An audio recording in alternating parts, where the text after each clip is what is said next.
Just pulled up to the house, don't feel like getting out. I'ma just lay back and crack this window. I've been doing my best, taking a moment to rest, feeling stressed out. Give it a good, I put that on good when it gets hard. I stay on my job like no days off, so you can go home with that mentality. Jump on, jealousy, my bad. Get away from me, 'cause I've been working all day. Can a nigga catch a break? Give a pretty brown girl her space. You can keep your bitter, I'ma make a better way. Hey, hey, already got the world on me. Give a pretty brown girl her space. You can keep your bitter, I'ma make a better way. Hey, hey, catch a break, better way. Oh, hey. Mom and dad's only daughter, do I make you proud? Writing my life in lyrics, do you like the sound?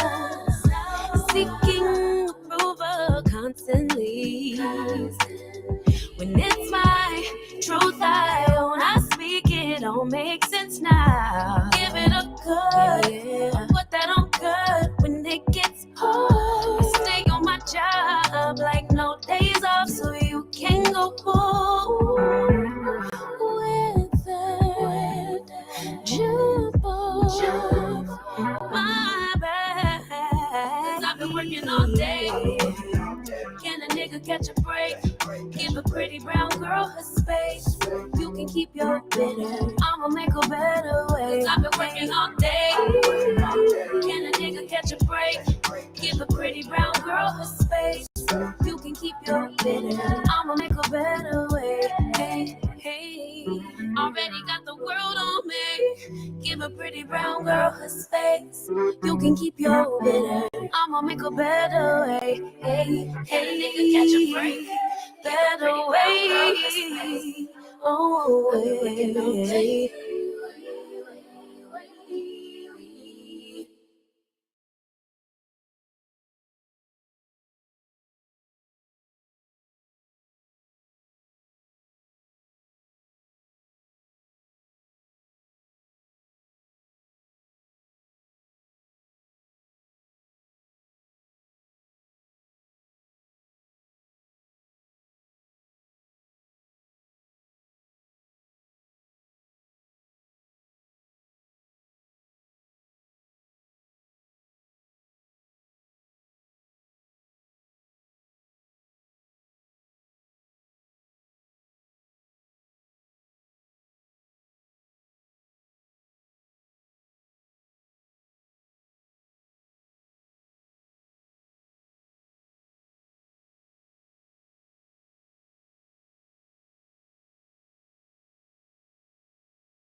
NathanIvey.com.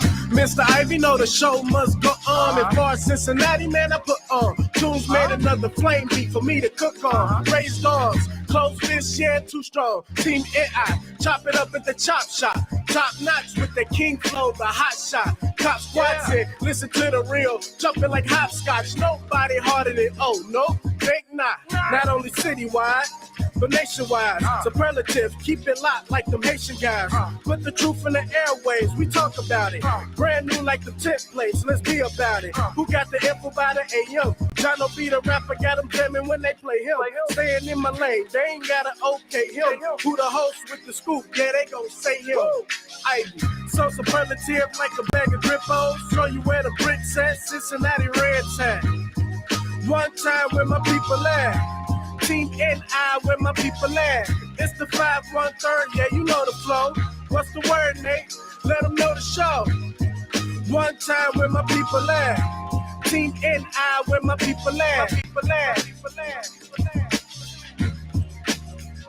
Man, it's freezing outside. Good morning, everybody. Good morning. Let's get back into it. Another beautiful and hopefully momentous Monday. On today's show, you know me, I want to stir the pot. I want to talk about what's relevant, what's interesting. Good morning to you. A black news anchor that used to work in Cincinnati, her name was Sharice Gibson. Some of you might remember her. She's since left the city of Cincinnati. And she posted something on her Instagram recently. She said that she received a threat, not a death threat, but a threat that a viewer would stop watching her news segment because she was wearing an Africa medallion, which you can see right there. You see the medallion around her neck. I can show you the real image without all the artistic flair put into it in just a second. Along with the quote, you know, she received a message. If you persist in wearing a medallion of Africa, please know that I will change channels.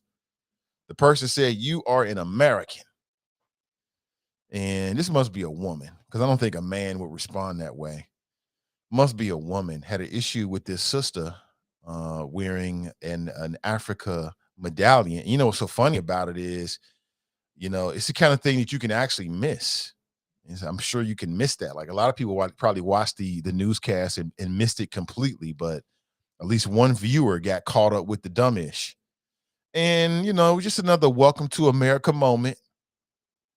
What I appreciate about the days and times that we live in is that nowadays, rather than just like sitting on it or eating it or dealing with it quietly, people just put it on their social media now and they start the conversation. And that's what Sharice Gibson did. Anybody remember Sharice Gibson? She was in Cincinnati for some time. Hey, good morning. Welcome back to the show. Remember Sharice Gibson? Yeah, buddy, I know you do. The fellows remember Sharice Gibson. She wasn't bad to look at. And seemed like a good sister. I don't know where she is. I think is she back in Louisiana? I think she is. I swear. I think she was from Louisiana. She went back there, maybe bounced around a little bit, and then made her way back on air. But I thought it was really interesting. It caused a little bit of stir. And it's like all this pressure that these sisters are under to look a certain way. Like, you know, we've had these conversations before, like when these black news anchors, primarily women, and they feel like they have to assimilate, like they can't have natural hair. It's got to be straight like their white female counterparts. It's all this damn pressure, man.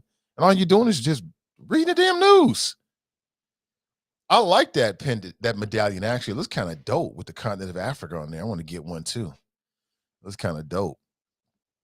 And I haven't talked with Sharice Gibson or read or heard anything directly other than what she put on her Instagram. But I imagine the way she's going to deal with it is don't watch it. The hell I look like? I'm not going to change who I am because you don't like it. It's crazy. Good morning to you. 513-873-7134. We are living in the last days of common sense. Here's yet another example of it. I bet you, like, when you're like a first black anything, especially when you're on the news like that, I bet you it comes with incredible pressure. I bet there is incredible pressure to act this way and look this way and talk this way, all because they want you to fit a model of beauty that, It may not be authentic for everybody in America. And what the hell? What does that mean? How you gonna tell somebody else what they are? You are an American first. Oh boy, here we go. Really? Like this is what you have to contribute? If you persist in wearing a medallion of Africa, please know that I will change channel. You are an American first and should be proud of that. Uh-huh. How you gonna tell somebody else what they are and what they should be? Crazy. We are less than 1 week away from the Super Bowl. And all the sports fans, I know you're enjoying all the extra coverage that the Bengals are getting. They're getting respect for the first time in a long, long, long time, probably in some people's lifetimes. Quite interesting. Less than a week away, big game. Now, listen, if you had a ritual, continue with your ritual. Don't be changing stuff up. If you was wearing a certain jersey or wearing certain socks or you were eating something in particular at every single game, you got to keep that up. Got to keep up your superstitions or the team might lose. I'm pushing the wifey. The wifey ate a certain thing at the beginning of the playoffs. So now every single game, I'm pushing her to get that same sandwich every single time. Don't switch up nothing. Same medallion, same watch, same everything. If you didn't take a shower the night before, don't take a shower the night before the Super Bowl. Just enjoy it. Just rock with it. Because the Bengals need all the help they're going to get. Dale writes, good morning. Happy Monday to you. He writes, good morning, Nate and the Choppers. Good morning, everybody. Anthony writes, morning, Chop Shops. Good morning. LaMonica is in the house. Good morning, LaMonica. She writes, good morning. Angela writes, good morning, Nate and the Choppers. Man, everybody looking good with the avatars. Rocking those hats, man. I like that. John writes, a good morning. Jerica is here. She's here. Good morning to you. Brandy writes, good morning, everyone. Chris Thomas is in the house. Good morning. Roots Tafari writes, morning, Choppers. Chris Thomas writes, good morning. Pat writes, good morning. Tiff writes, good morning. Akeem writes, morning. I'll slap Karen or Darren into the depths of hell for threatening my boo, Sharice Gibson. Is that right? Does she know she's your boo, or is that just like a in your own kind of head kind of thing? Yeah, I can see there was a lot of men that thought Sharice Gibson was attractive. Absolutely, 100%. She seemed like a very nice person. I didn't really know her that well, just in passing. We would say hello. But certainly, I see what you see. Quite interesting. Because, yeah, see, back in the day before social media, and things done change a little bit. See, nowadays, and I love it, nowadays, when these television personalities and media types receive these kind of messages, they put that is straight on social media. It goes straight to social media. I love it. And see, then it goes into the public sphere. And then whatever happens after that happens after that. So I hope she don't change a thing. In fact, she needs to get a bigger medallion. You know what I'm saying? Really, she was being classy with it. That's a very classy medallion. Back in the day, we got all bombastic with it back in the 90s. The big old clocks, the leather medallions everybody was rocking. People was like, nah, we ain't into materialism. We're going to be cultural. Remember that back in the day? Yeah, that was nice in the 90s. They should bring that back. Big old stupid ass medallion. The medallion was like 10 inches wide around you. You know what I'm saying? Had the Africa colors on it. Cass was rocking that. That was before the big change. So they lucky. I think it looks nice. Very professional. Again, you might have missed it if somebody didn't call it out. I don't see a problem with it whatsoever. But again, I'm culturally biased. So. Sister Iris writes, good morning, great people. Happy 7th day of Black History. What have you learned new about your history? Something to think about. Kush writes, good morning, Nate and the Choppers. Y'all going to the pep rally at the stadium tonight? I'm not planning on it. I'm not planning on it. I put it that way. But I do know it's supposed to be a lot of fun, and I hope everybody goes is safe and have a good time. Greg writes, morning, what's going on? I don't hear anything, not even music. You don't even hear music, Greg? Damn. Hopefully you can hear me now. Regina's in the house. Good morning, Regina. She writes, good morning, all. Cass is in the house. Now, we still love Cass, even though she is a Bengal hater. She said it. I don't care who the Bengals are fighting, competing against. I'm with the other team. We're going to give her a pass because she one of us. And make sure you check out the Melanin Insights podcast. It's a very interesting conversation about dating in 2022 from the ladies. Brandy writes she writes greetings. Kelly writes good morning. Jerica writes hola, beautiful black people, and the others too. Absolutely. I mean, can a sister just do her job on the air and rock the kind of medallions that she want to watch? That ain't offensive. Like, imagine sitting at home and you in your feelings because a newscaster has on an Africa medallion. That takes a special type of somebody. Like, this is what bothers you? Some of that, you know what? I did like her, but I like Sharice, but she keep wearing that damn Africa medallion. Right? Like, she must have been irked. Like, the person that sent a message to Sharice Gibson about her damn Africa medallion must have been really in their feelings to fire off an email to her telling her that. And then what do you expect? Like, do you expect this sister to be like, well, I guess I'm going to take it off? Huh? She's not going to do that. What kind of woman, what kind of self-respecting human being would she be? Let alone, what kind of self-respecting black woman would she be if she allowed somebody to tell her how to dress? The fuck? CPS students are at home today. I think they got, what was it? It's something that was on the calendar already. Right, today's the 7th. This was already on the calendar. Of course, next Monday they have off as well because CPS priorities are all mixed up. They're running around here trying to celebrate a freaking football game like that really matters. And our children are going to lose a whole day of instructional learning. I got to keep making that point. It's utterly ridiculous. The more I think about it, ridiculous. But it is what it is. We're going to enjoy it. We're going to enjoy it. But it's ridiculous, just so you know. I'm enjoying this reluctantly. I just don't have enough power to change it. And Lord help us if I ever get that power, because things would be different around here. Jeffrey writes a whole bunch of emojis. I'm bad at reading emojis. I don't know what the fuck I says, Jeffrey. I have no idea. But I appreciate you being here nonetheless, bro. Is that a gorilla and then something else? I have no idea how to read that. Oh man, I got to bring my daughter in here to decipher that. Glenn writes, morning, Nate the Choppers. Yeah, on what was it? Saturday? I think it was Saturday evening. I was on Twitter. I got a notification. Oh, thank you, love. Yeah, I want the honey too. Oh, I gotta do it myself. Okay. I want a lot of honey. So on Saturday, I was chilling with the fam. We had a great moment, man. Sometimes you just kind of look. You're just chilling with the fam, and you look up and you're like, damn, we having a moment. My son and I were like we were all in my daughter's room. She's on her floor listening to music as teenagers always are. We got her some AirPods. The AirPods are never out of her ear, ever. They're always in her ear. She take a shower, AirPods in her ear. She eating dinner, AirPods in her ear. We got to tell her to stop. But she's listening to music. She's listening to like 80s. She listened to damn DeBarge. Like 80s eras DeBarge. I don't know where she got this from. I think she got it from the wifey. My son and I are like on the floor chilling.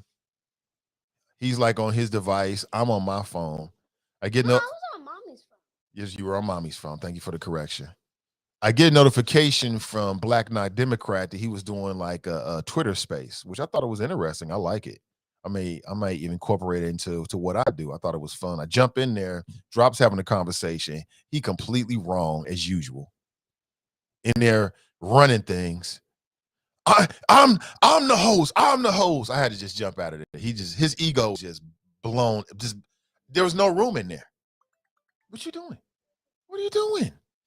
There was no room in the space because his ego was taking up all the damn space. I'm like, this black man, he cutting people off. I'm like, can we?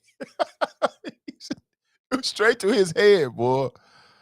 No. You're not the co-host. He told somebody. I don't know who he told that to. He in there dead wrong. Talking about this brother Brian Flores. Did he just use the race card? I'm like, are you kidding me? What kind of black man ask a question like that?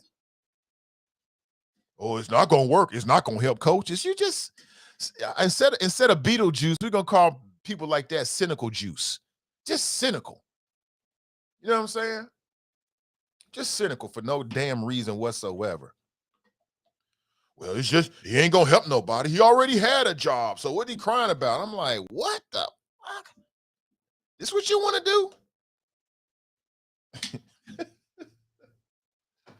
So Brian Flores did all this stuff just to play the race card and make a couple $1,000. I don't believe it. I think the man was compelled because of his conscience and the things that was happening to him.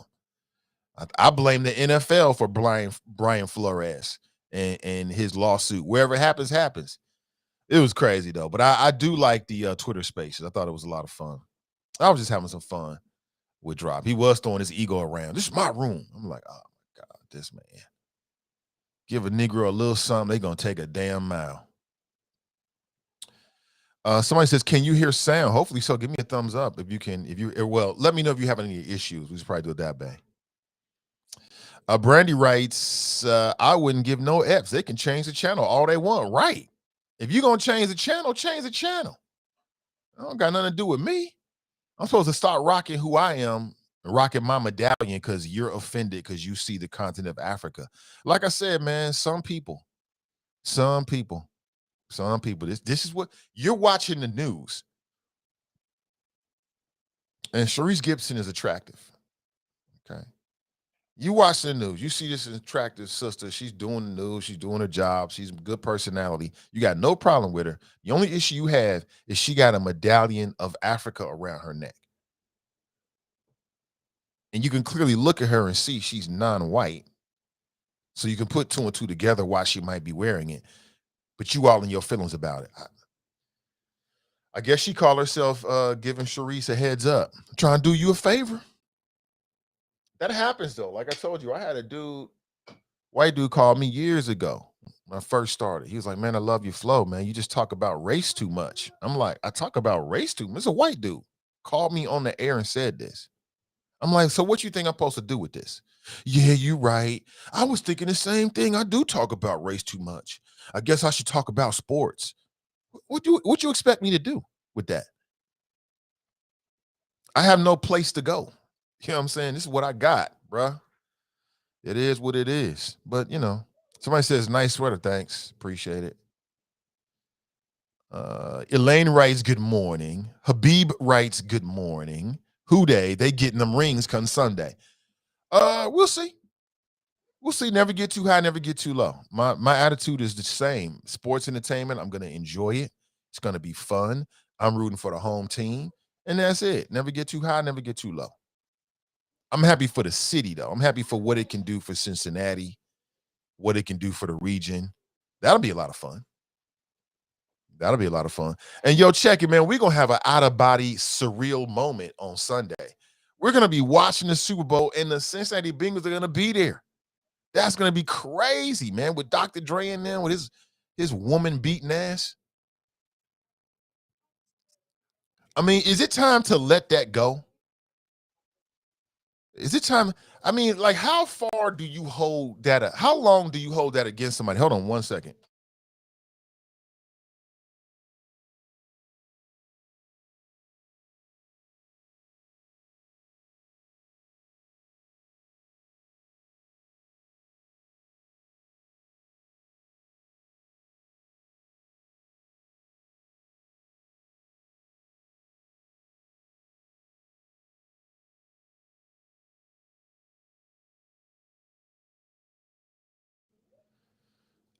Had to just talk to the family a little bit.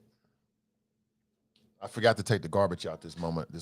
I'll tell you straight up. That's why I was late. I had to run out there because, I mean, it'll just be a problem. So I had to do what I had to do this morning.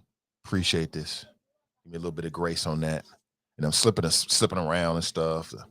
The trash people went up the trash people came the opposite way up the hill, so it threw me off. But anyway, I took care of it. You know what I'm saying? It is what it is. Good morning to you. But as I was saying, we'll see Habib. We'll see, man, hopefully. But how long do you hold that against somebody? Is it time to let that go with Dr. Dre? Or when you put your hands on a woman, that's got a lifetime, like there is no expiration to the cancellation of your ass. But you can do that. You can beat up a black woman, especially in your past. Women in general, but a black woman specifically. And as long as you produce a lot of good stuff after that, everybody will forget it. Look at Bill Cosby. There's people out there who don't give a damn about the fact that he abused women at all. They don't care about it at all. Like Felicia Rashad. They don't care about it one bit. So Gladys writes, I will eat enough veggie pizza for super pizza. Okay, I'm with you on that. Get yourself a veggie pizza. There it is. You know what I'm saying? There it is. Let me see. Brenda writes, good morning, Nate and the Choppers. Letty's in the house. She writes, good morning, Nathan Ivey and the Choppers. Who they? Good morning to you. Also this morning, we got to talk about Joe Rogan. Got to talk about Joe Rogan because Joe Rogan issued an apology for using the N-word, which means that he's apologizing to black people. Well, we're black people. So let's take a listen to his apology, and then we can decide as to whether we're going to accept it or not. Yeah. People put him out there. So Joe Rogan's been under fire because of his comments about the vaccine. He's been basically spreading misinformation. And I saw this on Friday after the show.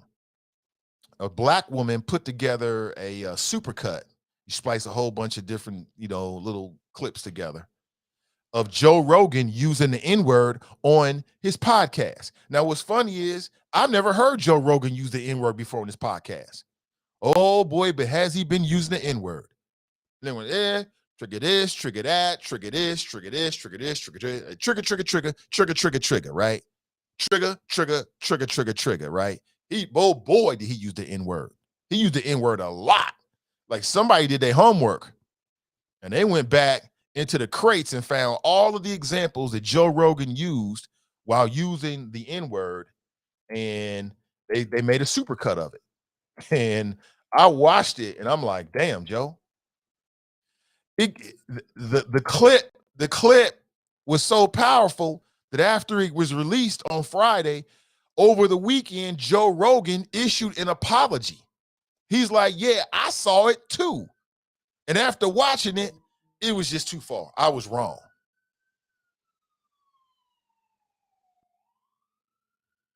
He said, I was wrong. It was just too far. I'm like, word? So what we doing out here, Joe? The hashtag cancel Spotify is still circulating, right now, because people are saying you got artists, creative people who are pulling their content from the platform because Joe Rogan is on the platform. Now, what you got to understand is that Spotify has invested $100 million in Joe Rogan. Joe Rogan is a critical element. He's a critical part of their plan to be relevant in these days and times. How do I know this? Well, this ish around Spotify has gone so far that the CEO of Spotify has been doing interviews, answering questions about it. He's trying to put out the flames. And he said as much. He said, look, we even got employees that are like, we don't want Joe Rogan to be a part of what we're doing. But we spent $100 million in Joe Rogan, so we're kind of invested right now, is essentially what he said. I got Joe Rogan's apology right here. You ready? Want to hear this? You might find this interesting. Let's put this up on the screen here. Joe Rogan apologizes. Do we accept it? I mean, you got to see the supercut. Right?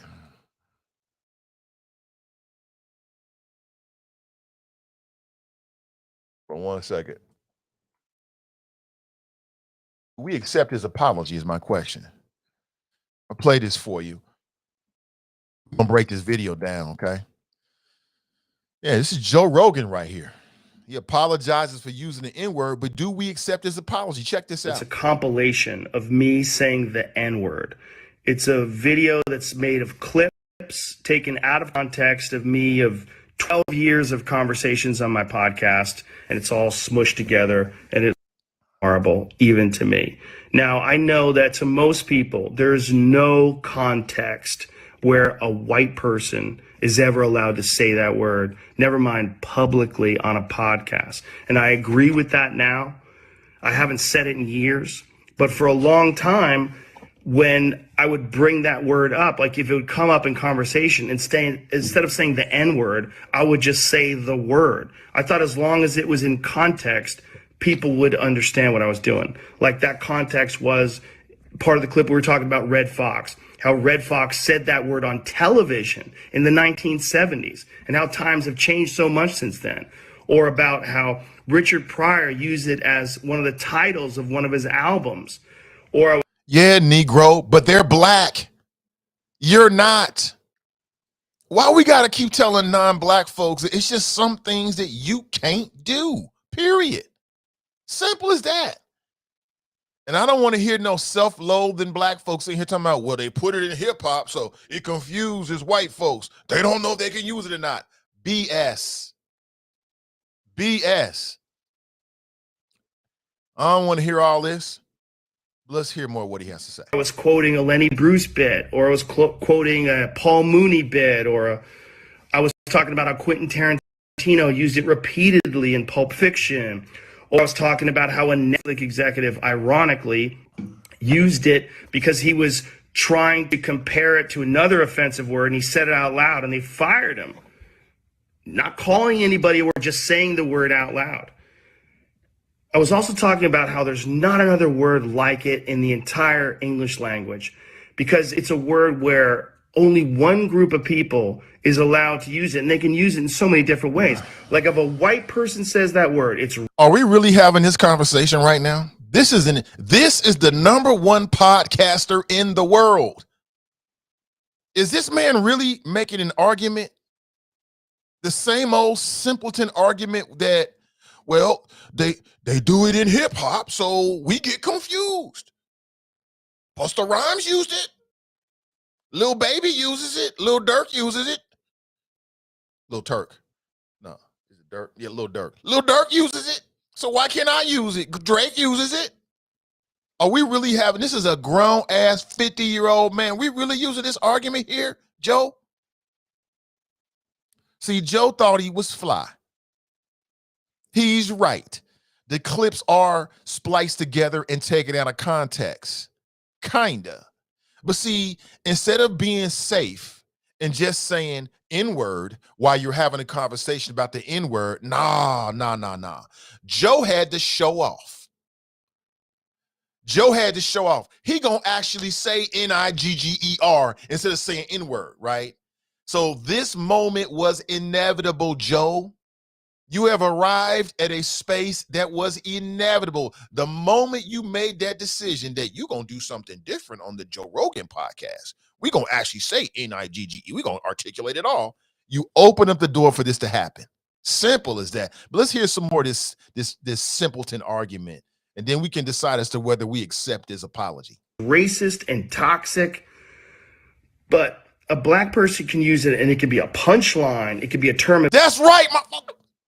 That's right. And now, if you want to trade the grisly history behind that, and then you guys get to use the word, we might consider that. But we can't do that. And it's like something that might come from the mouth of like a high schooler.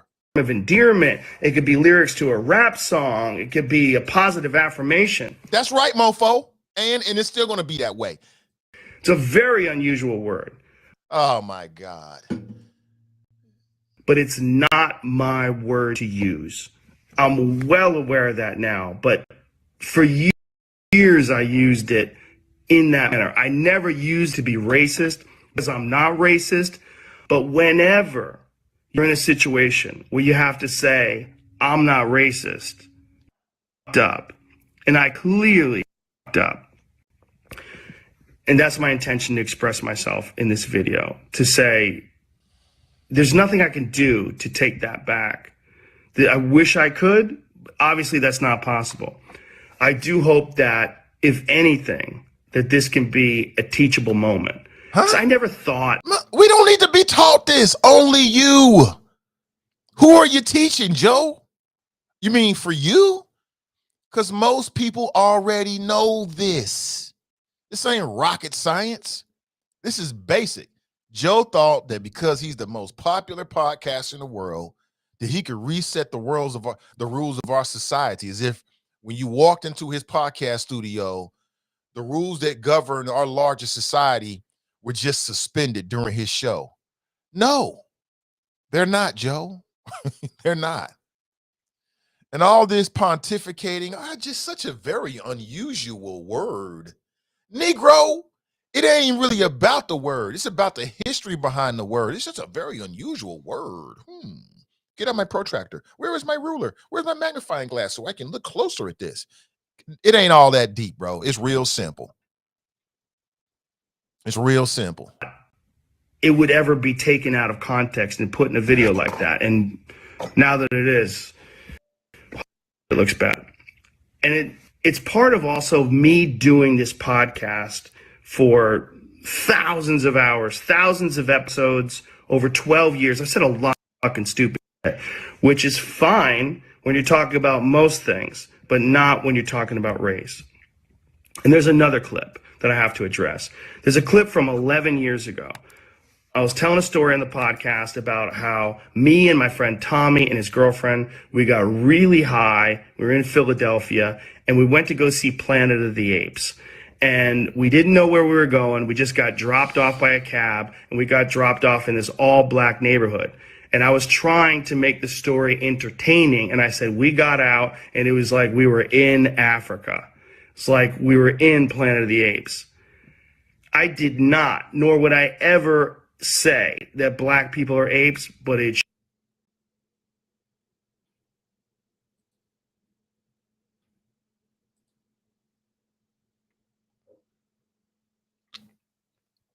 I don't think we need to hear any more, family.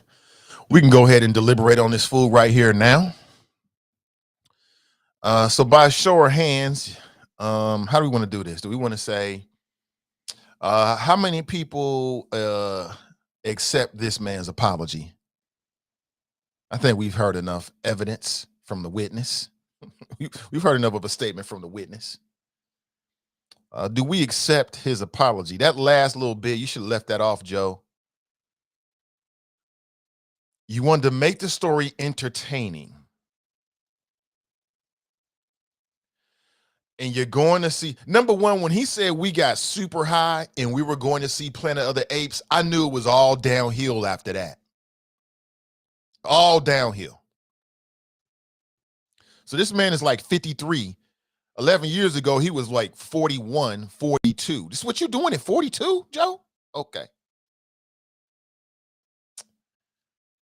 And look at this mofo right here, man. Just look at this fool. That's the number one podcaster in the world right there. Apologizing because over the length of his career, he has either disparaged black people, but I'm not racist. Okay. It's not racist to equate black people to monkeys and stuff like that. It ain't racist at all. You was just making it funny. It was funny. That's all. It was haha funny. Y'all ready to vote on this fool?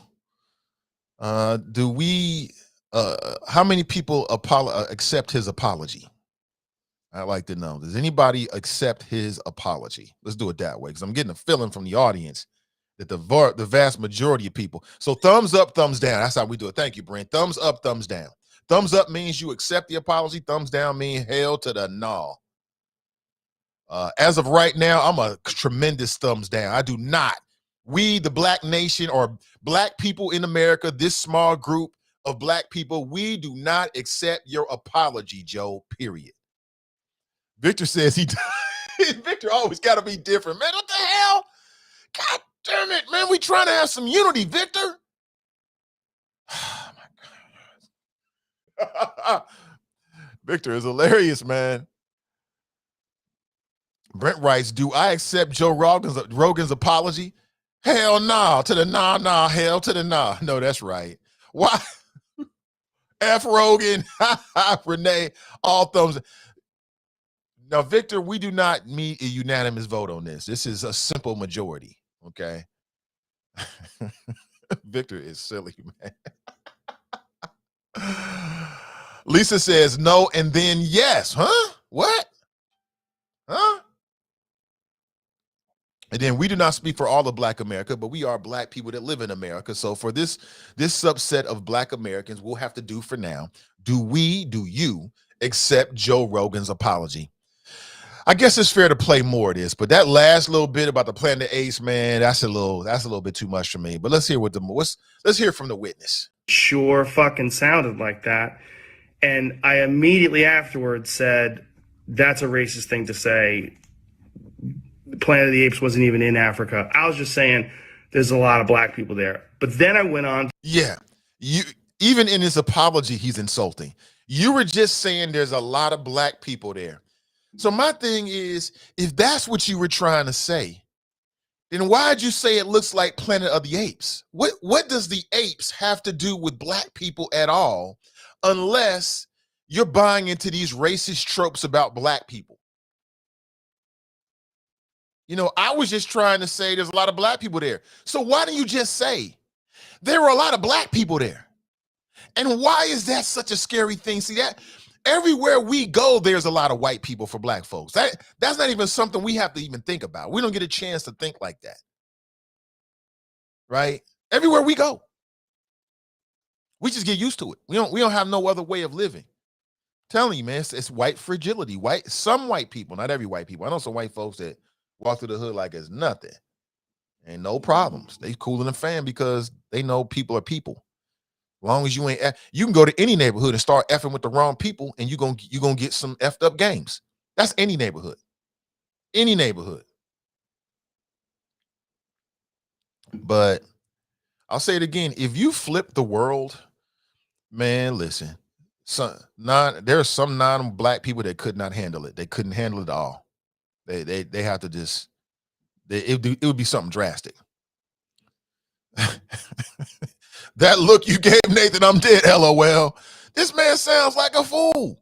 To talk about what a positive experience it was and how much fun it was to go to see this movie in a Black neighborhood. It wasn't a racist story, but it sounded. But wait a minute. This is how you think, Joe Rogan? You're Joe Rogan. 11 years ago, his podcast was still hot. You got one of the hottest podcasts in the world. And Planet of the Apes comes out. You get high AF with your friends and you think, oh, it'll be fun to go see Planet of the Apes in a Black neighborhood. Why? Tell me how this is not racist at its core, Joe Rogan. And he could have left that out the apology. Terrible. And like I said, you can have clunky stories about anything, but not about race. And then he wants to reduce it. You can have clunky stories. That's not a clunky story. Your ass is racist. Like, what you find funny says a lot about you. And if you find, racist stories or stories that in any way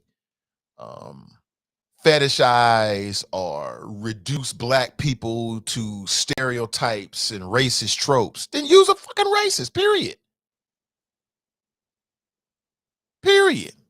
Simple as that. They're saying F you. That's what that is. F you. F Joe Rogan, not acceptable. Okay, I'm with you. 1,000 thumbs down from Sister Iris. Joe Rogan is comfortable in saying it because he has a Black friend like Drop or a member of the soft middle laughing right along with him. Gee, I hope not. Speaking of which, the soft middle, let's just say that the soft middle was really soft, man. I got some news over the weekend. It's just, I just don't want to be a part of nothing that's not gonna be positive, right? So for me, I can leave it here, or I, if I have something to say to somebody, I'll say it to them straight up. You know what I'm saying? But for me, this is never anything that would get physical. It's just talk to me, but heard some things over the weekend. It's just very, very sad. Very sad. Susan writes, if he gets away with this, it should be set a precedent that whenever they call any of us out for any misinformation against LGBTQ slash, pardon me, Jewish, etc., we should be able to respond like Joe Rogan, right? See, it'll be interesting. Like, look at Nick Cannon, but slightly different situation because Nick Cannon had a different relationship with the the primary parent company than does Joe Rogan. It's a different kind of relationship. I think with Joe Rogan, he's more of a partner with Spotify, whereas Nick Cannon worked for Viacom. But just think about that. Nick Cannon had to go on a whole apology tour on his show. He started bringing rabbis on and everybody to give that other side.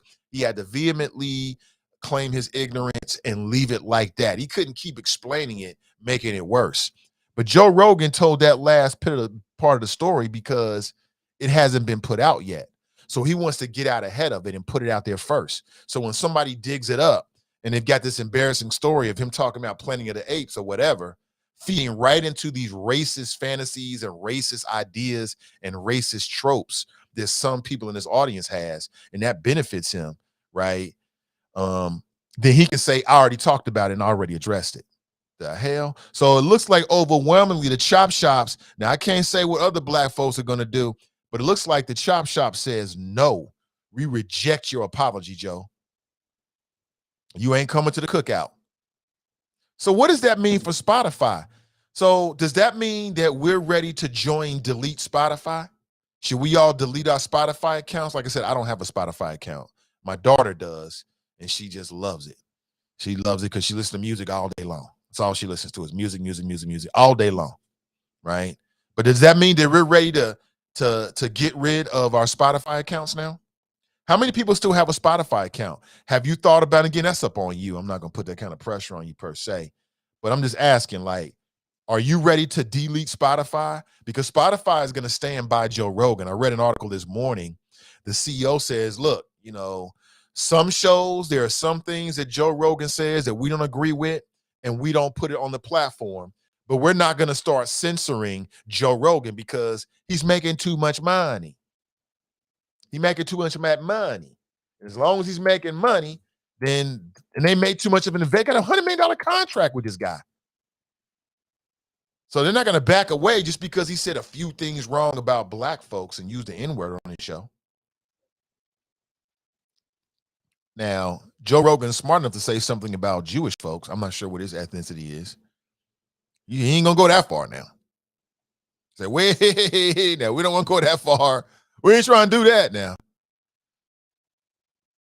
Let me see. Oh, dang, I'm not deleting Spotify. That's the place I listen to my music, but I'm using it for free. Okay.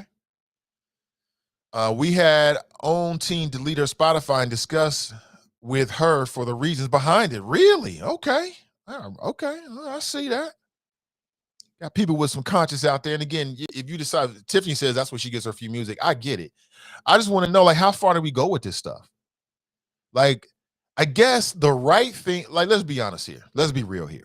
The right thing to do would be to join the delete Spotify movement and to delete Spotify, even if they don't make a move on Joe Rogan, because if they are on the inside of Spotify looking at their numbers and they see that a whole bunch of people have deleted their app, they're going to know that there's a particular segment of their audience that's very sensitive to these kind of issues, right? And from a business standpoint, they're going to try to make sure that this never happens again. So whether it's Joe Rogan or somebody else, isn't the right thing to do to delete your Spotify account? It seems like it is. I ain't telling you what to do because we all got free will. Or so the Bible says. But I'm just saying, it seems to me like that's the right thing to do. But we don't always do the right thing. Hell, delete. We're supposed to be deleting the NFL. But we're not going to do that in Cincinnati because the Bengals are in the Super Bowl. So we're going to put that conversation off after the Super Bowl. Then we'll pick it back up again and we can be more conscious again. But right now, everybody want to see their team win. So, I mean, is that part of the problem? Like, these things happen, and then even the people that could be offended or affected by it, like, I'm not offended or hurt by what Joe Rogan said. I ain't hurt. What I realize is that Joe Rogan is not a real ally and he needs to be checked. But I'm not hurt. I just know who I'm dealing with. You know what I'm saying? But that's just me. You tell me what you think. 513-873-7134. If you want to share your thoughts this morning, I am here to receive it. Oh my God. It seems like the city has forgotten the side streets. Like the main streets, they were cool over the weekend. I live on a side street that's got a bit of an incline, it's got a bit of a hill. Oh my God. It's just like we just got forgotten. And then what happens is when they do this, the main streets at the top of the hill and the bottom of the hill, it creates like a snowbank. And so when you're trying to drive either back onto the street or off the street, you got to go through the snowbank. It's just all bad everything. We ain't got enough money to hit the side streets by now. It's been days and days. It is what it is. Adele writes, yes, delete. Right. That's the right thing to do. The right thing to do is for us all to delete our Spotify accounts and join the delete Spotify movement and send a message to Spotify that Joe Rogan in that kind of content, even if it's just here and there over the last 12 years, is completely unacceptable. Completely unacceptable. But what do you think? You tell me. Good morning. Somebody saying no sound. Are we still having issues on Spreaker? That's very interesting to me. Hopefully we're good. Can't be that fire. I ain't never heard of this dude. You never heard of Joe Rogan? Really, Fox?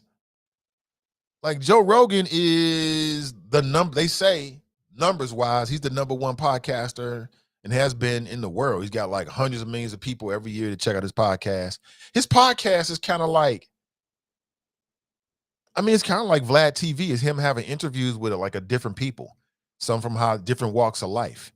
And where Vlad TV focuses on like Black culture, he focuses on popular culture, right? But it's very, very, very, very similar kind of format though. Sharp writes, delete Rogan. I get Spotify for free. Yeah, but the thing about it is, to all my I get Spotify for free people, well, even if you got it for free, that means they're putting ads in there, right? And they still have your account information. So even if you're not paying for it, you're still helping them by being a part of it for free because they get a chance to, don't they put ads in it? I think they do. So yeah, they getting everything they want. They got your contact information. They can send you messages and they can send you ads. Right? CG Dub writes, the city said F your side street, shaking my head. Yeah, they certainly did. We hear you. Okay. Ray writes, that wasn't an apology. Fox writes, who is Joe Rogan? Yeah, now hit the Joe Rogan, man. I'm not saying that you're missing anything. I ain't gonna say all that, but really? I thought Joe Rogan was pretty big. I thought anyway.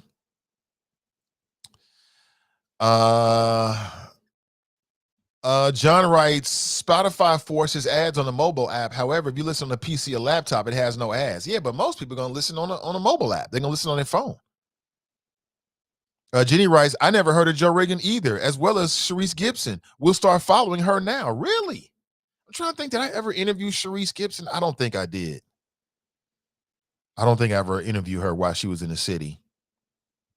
I forget, was she with WLW or something like that? She was with WKRC, one of the local affiliates. And she most recently, as of I think it was Thursday or Friday of last week, she put out this message saying that, somebody had an issue with her, basically, because she had on an African, a medallion of the continent of Africa around her neck, right? Like, here's the issue right here. Here's the photograph. Hold on, let me get that off of here. Yeah, it is. There it is. So that's Sharice Gibson. And there you can see the medallion, and it looks cool with me. I think it looks dope. I get it. John equals phone equals mobile app. Exactly. She was on Fox 19. Fox 19, right. Jericho writes, free or not, Spotify supports a racist. Hashtag delete. I'm with you. But again, you're asking, our audience here is primarily black folks. Okay. Everybody's welcome, but that's just who's naturally going to gravitate to the kind of content that I make. I already know it, and I'm cool with it. In fact, I loves it. It is what it is. I don't see no problem with it, really.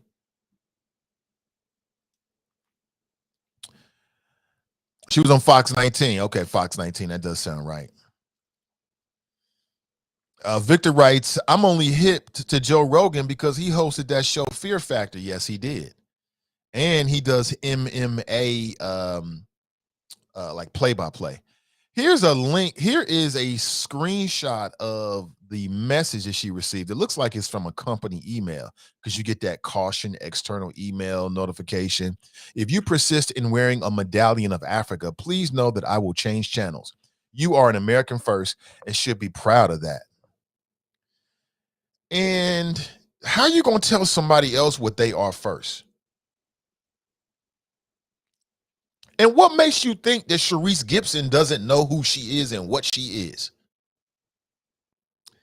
And why can't you be both? Why can't you be proud of where you came from in terms of your ancestry and also be proud to be an American at the same time? Like, why do they have to compete?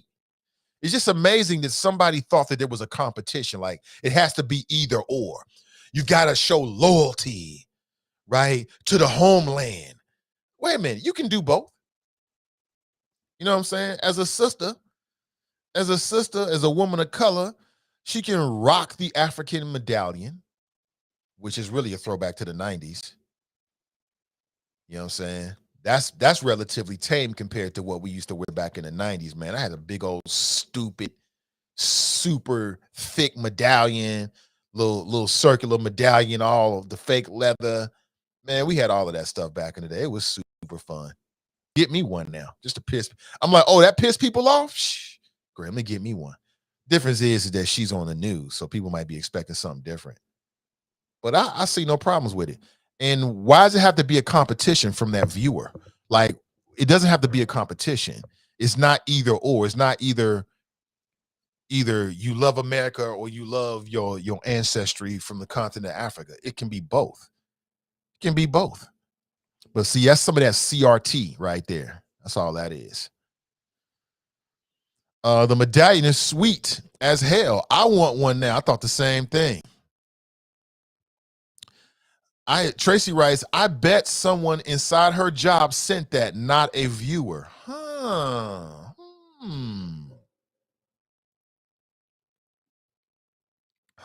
Damn.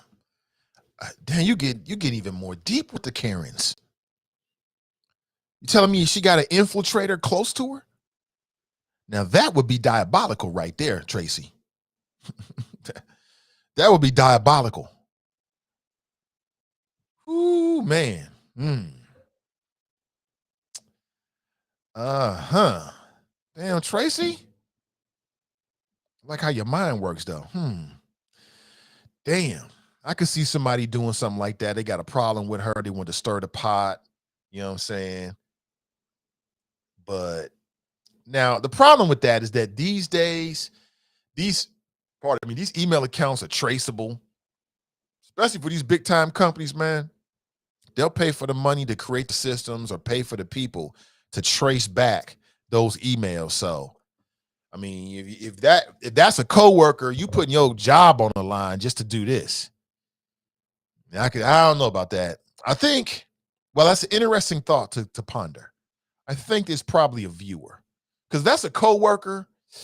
That's an extraordinary length you're going for what reason? Just to make her uncomfortable or try to put her on blast inside of the newsroom? What? Oh no.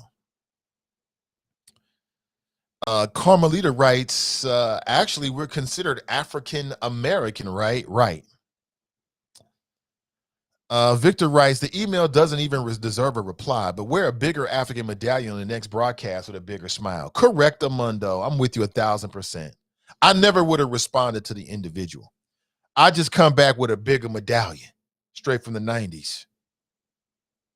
I'm not sure that would get through wardrobe, but who knows? The audacity of the viewer to feel she could tell a black woman what she should and should not wear. Lord help me. I hope she keeps wearing it. Me too. Don't stop. Tracy writes, if it came from the inside, pose as a viewer, less liability. I don't know.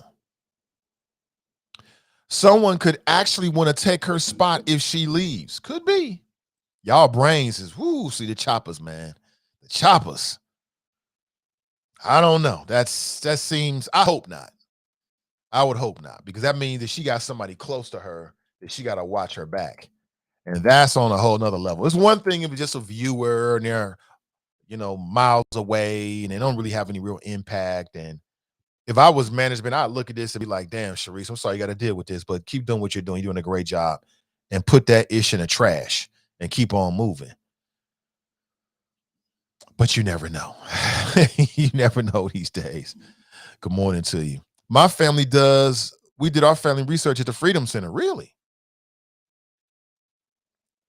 Do they still do that at the Freedom Center? You can still do that? If it was me, I would do a whole segment dressed up as a Black Panther and really piss them off and do the Wakanda salute to end the segment. Is that what you would do? I don't doubt it, bro. I don't doubt it one bit. He is hilarious. That's what I would do. If you're coming late, we have deliberated. We've heard the case of Joe Rogan, and we find him guilty as a racist as charged, and we do not accept his funky ass apology. F you and your apology, Joe Rogan. In the apology, he starts talking about another story that's yet to come out about how him and a couple of his friends got high and decided to go watch Planet of the Apes. Oh, by the way, he was a 40-year-old man, by the way. And he decided, you know what? Why don't we watch Planet of the Apes in a black neighborhood? So they went to a movie theater that was in what they thought was in a predominantly black neighborhood, and somehow this is not racist. It was just funny. Huh. Gotcha. Now, when you mix that with his misinformation with coronavirus, man, you got toxic media. Straight up toxic media. Let me see.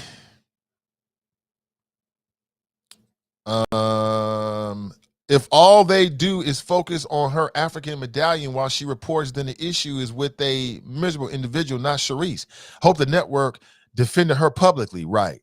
Put out a statement. Let me see. David writes, there's a chaos agent in every department. More like there's a rat, monkey, snake in every department. There's a rat, monkey, snake in every department. Absolutely. Gotta watch yourself. Gotta watch yourself, because they are very, very, very good. Some of these rat, monkey, snakes will have you convinced that they're on your side. And they're really not. Kenny writes, I've been following Joe Rogan for a while. Well, I don't say he never made mistakes, but I would not call him a racist.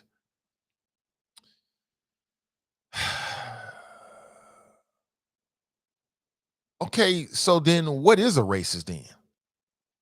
Right? So he was using the N-word in a way that was careless and potentially, and not potentially, but he was using the N-word in a way that was careless, clueless, insensitive, and was also inflammatory to people.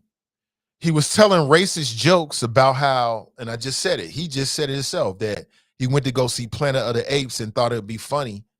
Because again, you got to understand something. There are two times when a man, and by man I mean human, when a human is telling the truth. There's two times. One, when they're really angry. When somebody get really mad and start saying stuff, that's how they really feel. And when they high or drunk. When they high or drunk. That's why I don't really give another man I don't give another man a pass because he get high or drunk and just start running off with the mouth. Because what I know is that's how he really feels. So don't never let nobody get high or drunk around you and start doing no dumb ish. And then the next day they're like, oh, I was high. No, that was the real you coming out. We just saw it. And now you want to pull it back because you ain't high no more. So Joe Rogan said he got high AF, meaning that he was in his honest bag and decided he wanted to go see Planet of the Apes in a black neighborhood. That's not racist, Kenny?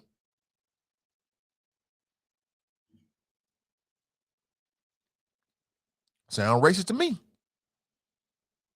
And again, I've been following, as a podcaster, of course, I've been following Joe Rogan.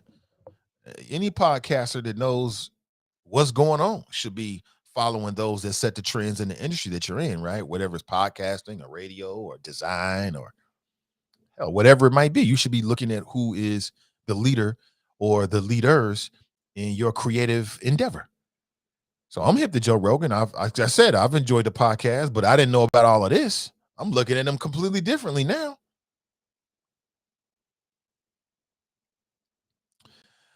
Kenny writes, a racist may be all of us. You never say anything negative about people of other races. A racist may be all us. You never say anything negative about people of other races. I don't understand, Kenny. Could you retype that for me, please, brother, so I can understand where you're coming from? I don't understand what you're trying to say, and I want to. Tony Huey writes, Rush Limbaugh may be dead, but apparently his spirit lives on.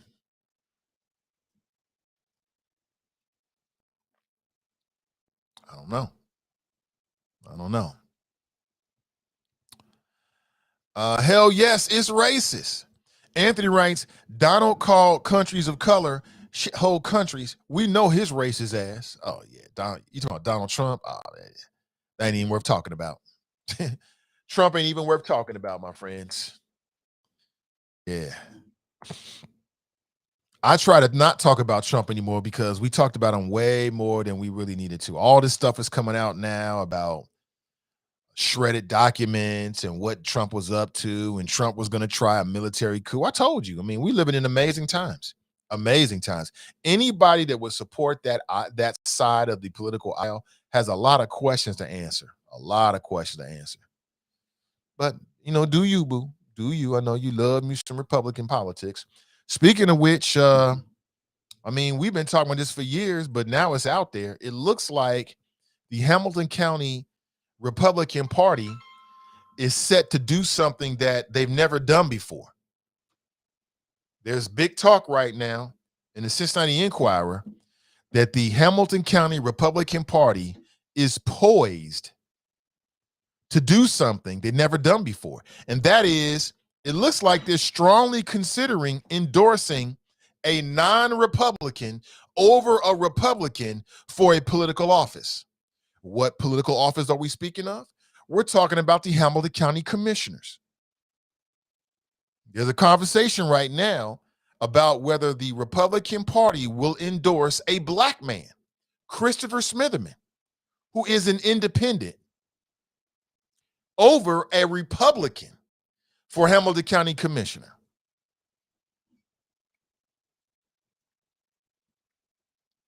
So all the people, including myself, who for years and years have been saying, he ain't no independent. He's a Republican. You were right. All those people that for years and years and years were saying, and again, I'm not against Republicans. I'm just about people being who they are. Tell me who you are. Keep it real with me. But yeah, that's what it is. And the quote I read is Christopher Smitherman says, hey, this would be great. This would be a big shot in the arm for our campaign. That's right. It looks like he's going to go up against Stephanie Dumas Summerall. She will be the endorsed Democrat candidate, and it looks like he may be the endorsed Republican candidate. In the article that I read, there's a quote attributed to Mr. Smitherman in which he says, quote, I would absolutely be honored if the Republican Party said they're going to endorse me as an independent. Stop right there. Why? What has the Republican Party done here locally that would make you feel honored to be endorsed by them? I'd love to hear it. They've been quiet about that Trump-ish and the collusion with forces to try to destabilize the country back on January 6th. They've been real quiet about that. You couldn't pay Alex Triantafilou to try to say something negative about Trump. He don't have the stones. He ain't built for it. He ain't built for it. Like literally, he will not do it. Now, he might tell you behind closed doors, like, yeah, we know. But Alex is going to play the game in public, 100%. Behind closed doors, he'll be real with you and be like, yeah, well, yeah, you know, got to do what I got to do. But when the lights is on and you hit record, he ain't going to do that. I've had those conversations with Alex Triantafilou face to face. He ain't going to do that. He is not going to do that. So what is there, what to be honored about what? Like, what has the Hamilton County Republican Party done that was so great that you will be honored to get their endorsement? Let me say this again about Mr. Smitherman, and I've said it before, and I'll say this again. Christopher Smitherman is the Lord Peter Baelish of local politics, minus the tragic ending. Okay? Because ain't no Arya Starks in Cincinnati. Minus the tragic ending, he is the Lord Peter Baelish of Cincinnati politics. Now, what do I mean by that? Well, if anybody watched Game of Thrones, well, you know that the person, the energy behind all the games that got all the drama started was who? Lord Peter Baelish. Same thing with Christopher Smitherman. All that Gang of Five and text messages, and that was all him. It's the truth. This is my opinion. And as I've told you for years, that Christopher Smitherman is really good. Okay, hold on one second, Brother Kev, coming straight to you. I see your message here. Christopher Smitherman is really good at working on people. Like, some people have different types of intelligence. There's all kinds of different types of intelligence. And that brother has a certain type of intelligence. And I've told you before, do not underestimate Christopher Smitherman. He is not to be underestimated. So this is going to be a hell of a fight for Stephanie Summerall Dumas. She better get ready. She better get ready for this. And what do you think all these years and years of him turning his back on black media and going down? What do you think that was all about? I've been telling you for years. He ain't just doing that. People like Christopher Smitherman just don't do stuff. They do things for a reason. This is the reason. This is the next move. And so we'll have to wait and see what that means in terms of the campaign. I think it's going to be a really interesting campaign to watch. We shall see. All the knives coming out, everything coming out. It's going to be real interesting because from what I see, Christopher Smitherman has done a great job of ingratiating himself with the down the dial crowd and the Republicans and all those folks. He's done a great job of connecting with them and ingratiating himself with them to a T. And now here he is as an independent and the Hamilton County Republican Party, so much so that the Hamilton County Republican Party is thinking about endorsing him. So something to think about. But let's go back to the phones here. Let me see. Oh, okay. We do have a call on the line. Good morning. Welcome to the show. Morning, Nate. Kev on the cell. What up, Kev on the cell? Who they, my brother? Who they, my brother? Who they? I couldn't get no tickets I think they sold out though. Actually, on those tickets, it was free, but you had to get a ticket to go into the stadium. But I'm like, man, this is Cincinnati. It could be -7, or it could be 70. Ain't no telling. And I'm not gonna stand out there in the cold. I'll support the team though, but I didn't want to waste no ticket. Like, yeah, I'm not going if it's cold. You can believe that. I'm not going to stand out there. So I wanted to say a couple things. First off, I am traveling to Cali, right, to do some pre activities before the Super Bowl. And my family's actually some of my family's gonna be staying there. And I'm like, nah, man, I'm gonna be back in Cincinnati in time for the Super Bowl. Why would I want to be in California for the Super Bowl unless I'm going in first off, and I ain't paying $5,000 to go see nothing. But why would I want to be there? My team is from here, so I want to be here where we are going to be crowned the champions. We don't do ifs. If ifs was fifths, we'd all be drunk. So when we become the champions next week, we're going to have a mini celebration for a nice, period of time. We're going to unwind and forget about life and do all of those other things. And then we're going to focus back in about getting that bag. Your comment on Lord Peter Baelish, man, you make me laugh every time you say that, bro. That is just hilarious to me. I remember the old Christopher Smithman, right, who was gung-ho and was doing sit-ins and all kind of stuff. And then I know the new one. I gotta say that the man is kind of an independent. If you're running for office, man, you kind of want the endorsement from everybody if you can get it. If you're independent, you should get both the Democrat and the Republican endorsement. Now, I don't know if he's going to get the Democratic endorsement. I'm pretty sure Mr. Moss probably already has that. But, you run for office, don't you want the endorsement of the parties if you can get it? Help me. No, I think it's oxymoronic to run as an independent and then seek endorsements. That doesn't make any sense. It's a contradiction. The whole reason why people run as an independent is because they say the two major parties, they don't sit well with either the two major parties, right? Isn't that the whole point?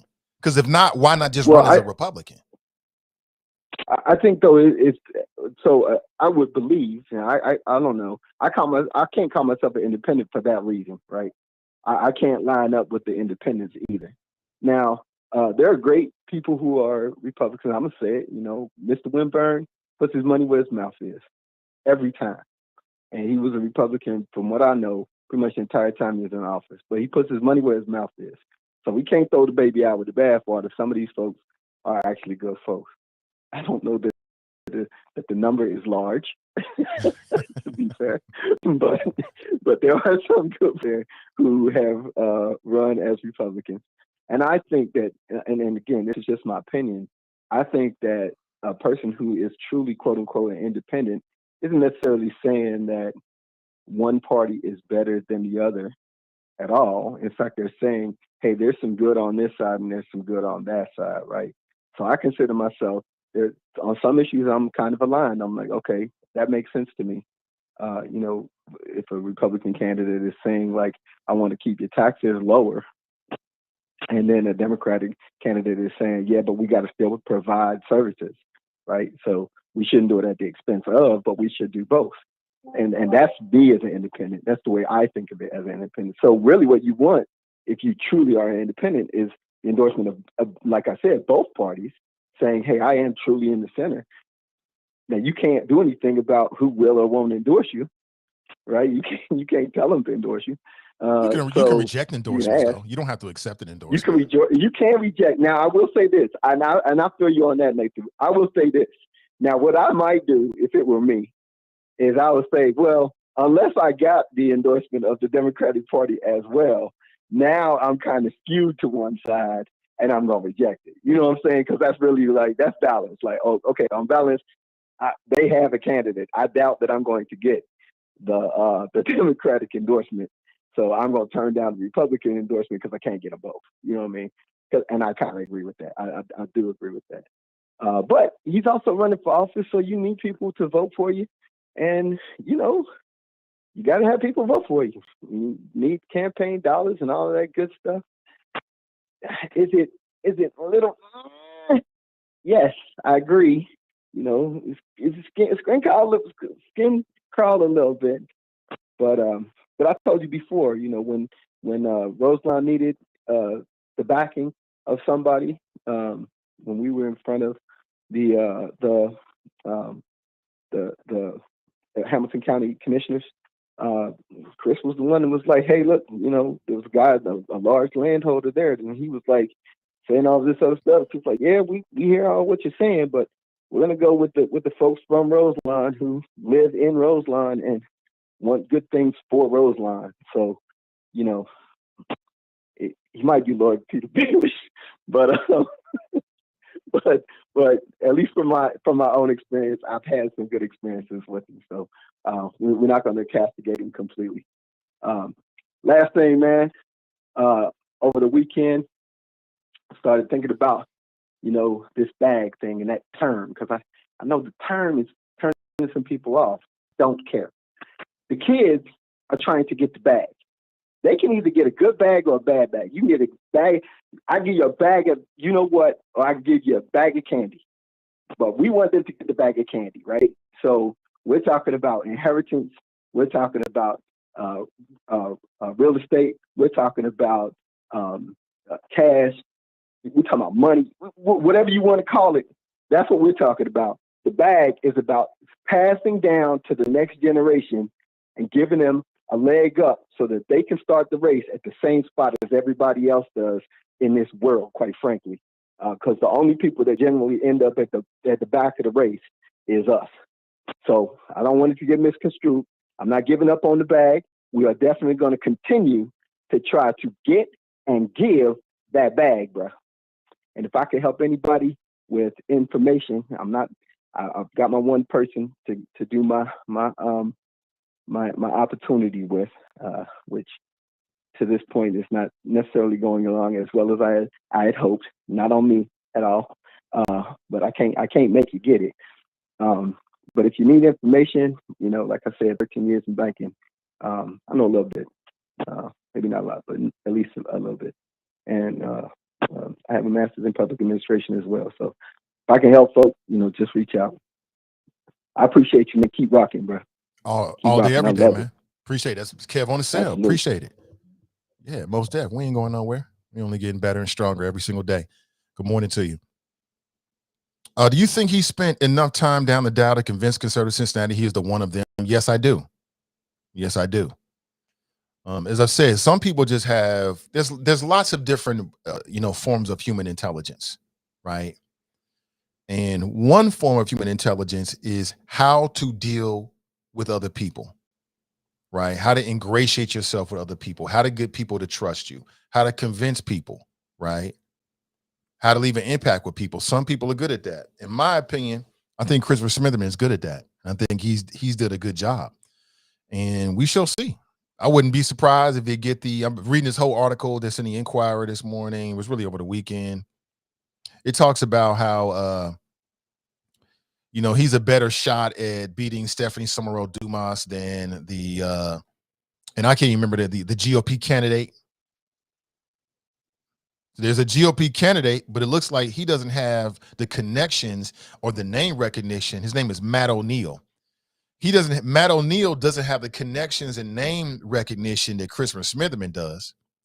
So the Republicans are like, well, damn, if you look at Christopher's track record, he's like a Republican on all the big issues. He's fiscally responsible, whatever that means, right? I mean, that just seems to mean that you oppose government, you oppose spending money to build stuff. That means you're fiscally responsible, right? Because you're against a streetcar. I would say we got dig a little deeper on that, but it is what it is. So I wouldn't be surprised to see that.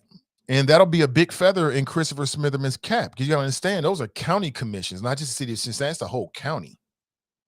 So he's got a good shot, but we shall see. And again, that was the whole plan many years ago. Many years ago, that's been the plan. Not surprised one bit. He knows how to work a crowd. Yes, he knows how to work individuals. Again, some people have that. Some people have that. And what you'll see is a lot of these politicians have that, depending on the type of job you have and the experience you have. Some people are really good at that and some people are not. You know what I'm saying? But we'll see. We'll see what happens. Tony writes, man, Littlefinger is the perfect way to describe Smitherman. I thought so too. Smitherman's with the opportunist party.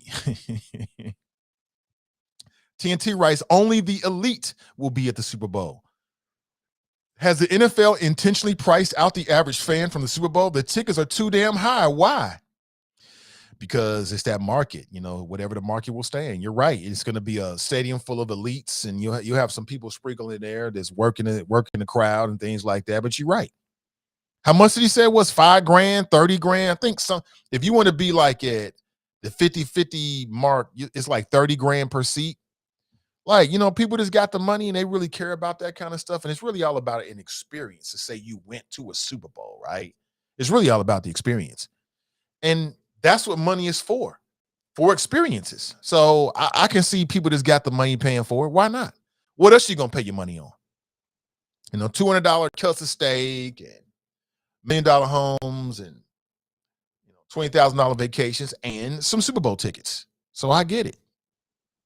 I get it, man. You're right. That's just the way it is. Brent wrong. He said the more Kev talks, the more ignorant he sounds. I can't agree with that.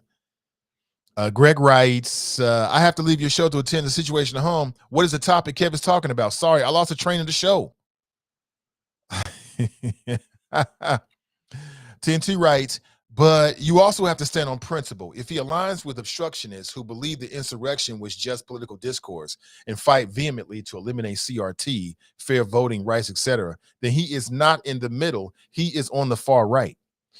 Well, I mean, if he gets the endorsement and he sees the endorsement, I think a fair question for Mr. Smithen would be to question why he wants to be associated with the Republican Party. My question would be, why would you be honored? The reason why he would be honored is because there's power. There's a pathway to power. We're talking about the county, not the city. You get out in some of these outlying, areas of Cincinnati, these townships, boom, a lot of them are going to be really open, to Mr. Smitherman's message. That's why. That's why. Simple as that. They're going to roll with it. Perhaps they'll roll with it. We shall see. Summerall Dumas and Avery Corbin sued the county and won a private settlement. Victor Sweet writes, wait a minute. So the local Republican Party endorsing an independent for county commissioner, but didn't want to endorse a true Republican for the same position? Or am I wrong on this? I don't remember. You saying they didn't want to endorse Winburn for commissioner? I don't remember that. If that's true, I don't remember that. Anthony writes, it's $10K for those nosebleed seats now. $10,000 per seat. I can see somebody paying for it. Why not? Like, again, if you like football and you really think the Super Bowl is a big experience, $10,000, if you got it, is nothing for an experience. You only live once. How many people get a chance to say they went to a Super Bowl, even at the nosebleeds? I get it. I think it's overpriced. But the market is what the market is. So I can understand why people would pay for the experience of being there and feeling it and seeing it and being with the other people at the Super Bowl. I can see that being a lot of fun, right? If you're into that kind of thing. So I don't know. Since Tony Huey writes, little by little over the years, I've watched Smitherman go from Malcolm X to Carlton involving Cincinnati politics. Yeah, he has. I get what you're saying. There has been a transformation. He went from, that being, as you said, closer to what people would say was Malcolm X to being closer to what people would say is Carlton. You're right about that. But he has to live his life. Like if he just made a journey and change on his own and he's just naturally learning and growing as he gets older, I become more conservative. I've heard people used to tell me that all the time. Nate, when you get older, you're going to be a Republican. They used to tell me that all the time. Nate, you should be a Republican, man. That's the pathway to power in Cincinnati. I'm like, I just ain't gonna have no power then. Because until something changes or I see something different, there's just some things I just can't get down with. But that's just me. That's just me. And like I said, there's a lot of black people are going to vote for Smitherman for two reasons. Number one, he's a man. So sexism is going to be alive and well in that race between Stephanie Summerall Dumas and Christopher Smitherman. You still got people to think backwardly here in the county, and they think that a man can be more effective. You know it and I know it. She's going to have to deal with that. It is what it is. There's a lot of people who are going to remember the old Smitherman. And what's going to happen is when he comes to talk to black people in black churches and black media, he's going to turn on the black Smitherman card. He's going to use that. And he's pretty good at that. He's going to talk about how he saved the water and what he did for the schools that are going to be indisputable facts. You cannot take away what the man has already done. And that's going to sway a lot of people. That's going to sway a lot of people. And depending on who he talks to, he's going to get away with it. You know what I'm saying? Because it'll take a host that is ready for it. You know what I'm saying? Is ready for that. Is ready for the smoke. Is ready to ask the right questions to really get to the heart of it. And we shall see. We shall see. He's running for Hamilton County Commissioner, Greg, here in Hamilton County. Tiffany writes, are the expensive prices coming from the NFL or the people reselling their tickets? I would have no idea on that. I think it's coming from probably both. That's a good question, actually. Probably both. I don't know. Because if I had a ticket, I'd probably sell it. I wouldn't be going. I would just sell the ticket. Jack writes, well, some Cincinnati people need to be honest and admit they was the ones yelling, get your hand out of my pocket at Smitherman. Roots Tafari writes, Smitherman may be allowing the local GOP to use him. I'm going to tell you this again. Glenn, other people would talk about how Smitherman would go on, let's say, Willie Cunningham's show and will be acting like a boy, and Willie be making little jokes about Ebony and Ivory. But what I'm here to tell you is Smitherman was playing all of those people. Smitherman played all of them. All of them. They're coming on, doing a good black man routine. I'm a good American. That was all a game. That was all a game to ingratiate himself with that audience. And Smitherman is good at that. He did a damn good job at that. And if he ends up getting the endorsement and then becoming a Hamilton County Commissioner, believe me, he winning. Like, oh, my plan worked. And I mean, that's what the people want. That's what the people want. We shall see. I would just say it, and I'll say it again. Stephanie Summerall Dumas needs to get ready. She need to get ready, right? Because she got a fight on her hands. Get ready. Victor writes, Dumas got my vote right off the rip. I'll never cast a vote for that clown. I never forgot what he did to Mahogany Owner, even though she bounced back quite lovely and bigger and better. Yes, she did. And I believe it was wrong. Let me see. Greg writes, a little bit off topic. Rapper Lil Durk is scheduled to drop an album on the same day as Ye, Kanye West. That'll be interesting, hip-hop fans. Is that right? I'm with it. He gonna start singing Lift Every Voice and Sing Again. I remember when I believe it was a group affiliated with Rob Richardson made that that campaign commercial. It was so funny, man. I was dying laughing in the studio when I heard it for the first time. It was hilarious. I think it sparked a lawsuit and a whole big old lots of stuff went back and forth on it, but at the time, it was hilarious. John writes, I paid good money for WrestleMania tickets. I could see an NFL superfan dropping lots of money for a Super Bowl experience. Oh, me too, John, for real. Me too. Yeah, and I would say do it. Like, if you got the money and you only live once and you got the money for it, then go ahead and get you some Super Bowl tickets and enjoy the Super Bowl. Don't let nobody tell you otherwise. That's your money. You want to drop $5,000, $10,000, $30,000? Cool. Enjoy yourself, man. Enjoy your life. TNT writes, and he will use the fact that he was president of the NAACP to fool black folks despite leaving it in the hands of Chris Finney, a.k.a. Coast, and his right-hand puppet, Ishtan, to drive the organization to a complete shutdown. by the national NAACP with zero funds in the bank. Good morning. Welcome to the show. Yo, good morning. Drop. What's up, Nate? Hey, what up, Drop? Not much, man. I was on hold. I almost fell asleep. No, I'm just playing. I'm glad you didn't, brother. Thank you for holding. Hey, you're welcome, man. You came in my spaces on Saturday, but you dipped out so quick. Yeah, man. I wanted to, that was the first time I ever jumped into space. I didn't want to check it out, and then I left. I was shocked. Shocked about what? I was because I know you're a busy man, and last week you said you was working on a project. Mm-hmm. So when you open up the spaces, everybody that you follow kind of shows up, so you can hit them a notification. So anyway, thanks for coming in. Oh, for sure. And I hope you do more of it. So I'll keep sending you notifications. Oh, and yeah, I'll maybe definitely jump in. I liked it. I might even start doing some spaces myself. Now, I thought in terms of the topic, I'm still a little fuzzy, man, but I wasn't sure what your point was. Like, were you saying you that you think that point. Brian Flores is just using a race car? Like, you think this is a frivolous lawsuit? Yes, you just proved my wrong. point. You just proved my point when I'm listening to your flows about Christopher Smitherman being an independent and how you saw his whole game, his whole grift from the beginning, and you said he plays the race card.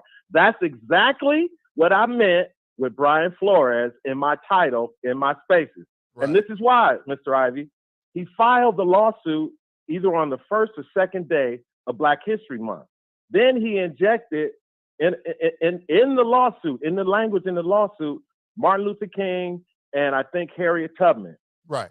And that's why I titled it that way. But I was ready to let you go. But of course, some people get in these spaces like Glenn, my new best friend. He just tries to overtalk everybody. So I had to do what I did.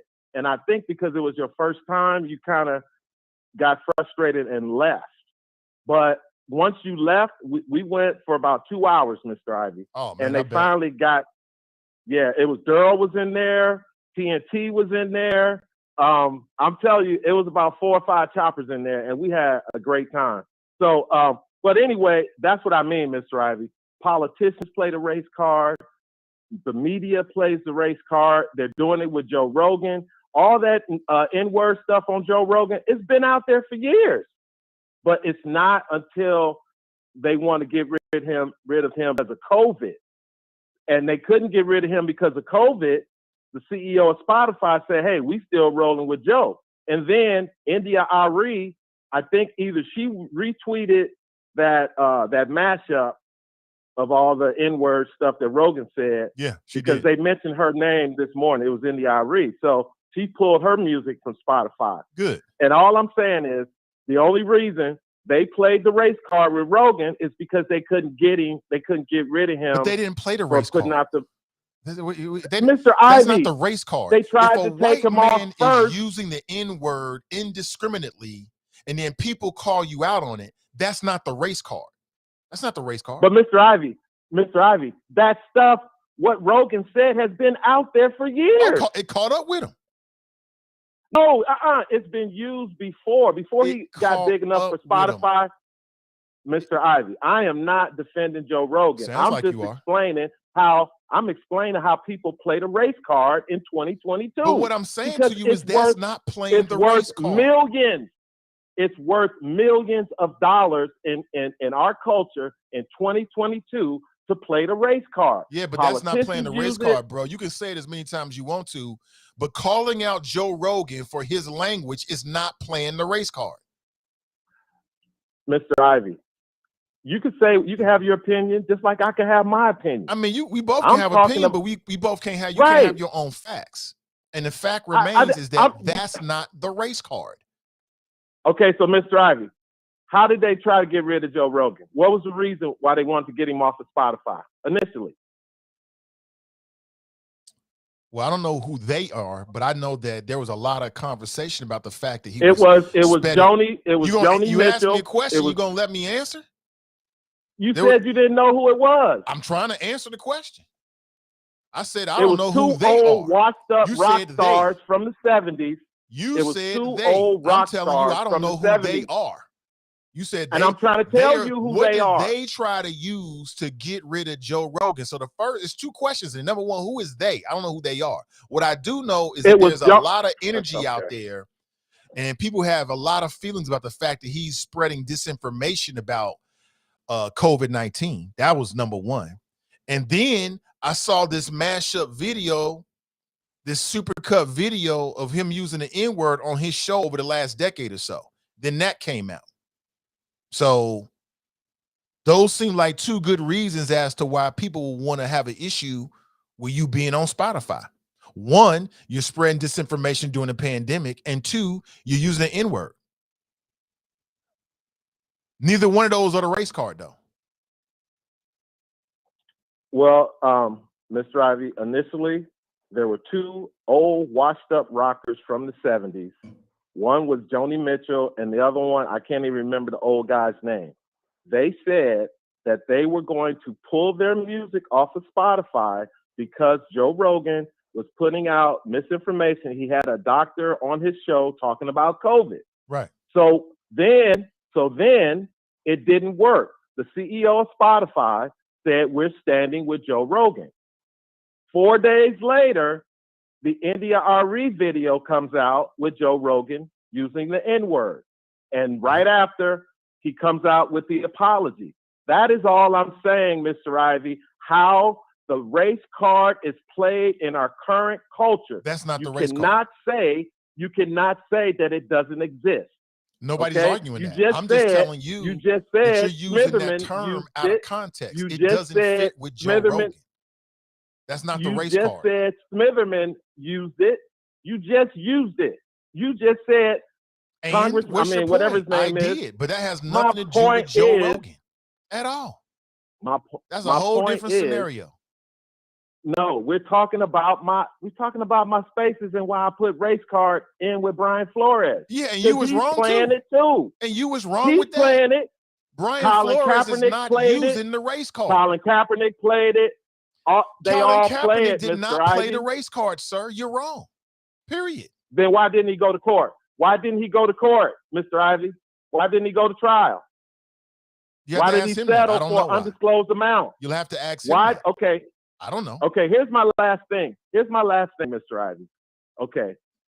With Brian Flores, this is what we're initially talking about. I'm not defending Joe Rogan. I just wanted to give you an example of my opinion of how the race card is played in our current culture, because it's worth millions of dollars. Okay? Millions of dollars. If you could prove that someone did something or said something racial with a racial context to it, you can get paid. And I'm for everybody getting paid. Okay? So again, Mr. Ivey. I don't understand what you're talking about. Who's getting paid out of this? Yeah, I know. That's what you always do. Yeah, that's what you always do. People get paid when things happen to them because of their race. And I'm all for that. Discrimination? So if Brian Flores can prove that there were discriminatory, racially based practices in hiring, then that's what it is. But he's going to do just like Colin Kaepernick did. He's going to take the money instead of exposing the racism amongst the owners. Well, Brian Flores, if he's really about exposing the racism, he will go to trial. There will be no punitive damages connected to his lawsuit. But there is millions of dollars in compensation that him and his two white attorneys or their white law firm, that's what they are requesting. And that's all I'm saying, Mr. Ivey. That's all I'm saying. So are you trying to make a point that because he might be looking for some punitive damages, that there's less credibility to his case? Is that what you're trying to say? No, I didn't say that. So I don't understand what your point is then. Okay, first of all, he's had coaching jobs, okay? He just got fired. All these things that he's claiming or alleging in his lawsuit happened before he was fired. The incident with the Broncos and the Giants just happened weeks ago. Okay? And then when he didn't get the job, then he files a lawsuit on, I mean, hey, maybe it's just coincidence that Black History Month started. Maybe it's just coincidence that he put Martin Luther King and Harriet Tubman in his lawsuit. Maybe it's just coincidence. But in my eyes, from observing politics as long as I have, he's playing the race card. I'm not mad at him. It's part of it. Use brother, it. you don't know Get what your you're talking money. about. But How is it playing the race card? People be denying. If he's got a case. People deny shit that really happens. How is that playing the race card if in fact he can prove that there is a pattern of discrimination in hiring in the NFL? How is that playing the race card? That's just uncovering the facts. So, Mr. Ivey, so the discrimination by the owners was set aside when the Miami owner hired him 3 years ago. Is that what you're saying? He just didn't know about it back then, or he forgot? What I'm saying is that two things can be true at the same time. Do some research, so you can Mr. have a Ivey. few Black coaches that get jobs, and they can still be a pattern of discrimination against hiring Black coaches. You do realize that, right? Mr. Ivey, both those things can be true at the same time, right? You realize that, don't you? Yes or no, sir? Anything can be true at the same time. What I'm saying is, do you know what happened? You can have a handful of Black coaches in the NFL, and at the same time, there can still be a pattern of discrimination when it comes to hiring Black coaches. Those two things can exist at the same time. That's so true. Whether he just had a job or not has nothing to do with the fact that there could be a history of discriminatory hiring practices when it comes to Black coaches. One has nothing to do with the other per se. But Mr. Ivey, he has to expose it. This is a tight-knit group of owners who control the NFL, who owns in the NFL, who participates in the NFL. Right. You have to, if you really want to expose it, because the Rooney Rule does not say you have to hire a Black coach. It says you have to interview a Black coach. Right. And that came about because in 2002, rest in peace, Johnny Cochran went to the NFL and told them, you got to address this issue or it's going to be some litigation coming. Yeah, so Mr. Ivey, I understand do the research. Okay? I do. Do the research. I understand where you're coming from. In 2011, Mr. Ivey, in 2011, there were 10 Black head coaches at one time. And I'm not even counting the coordinators that were on their staff.